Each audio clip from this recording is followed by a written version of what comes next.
Вітаю всіх, друзі! Сьогодні на каналі покажу, як завантажити та встановити Python на Windows.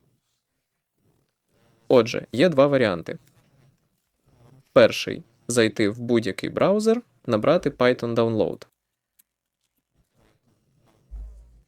Заходимо за першим посиланням, натискаємо «Завантажити менеджер», так, відкриваємо оцю папку AA і натискаємо «Install Python», так. Відповідно, після цього відкриваємо. Або ж можна зайти в Store, Microsoft Store. Тут пишемо Python.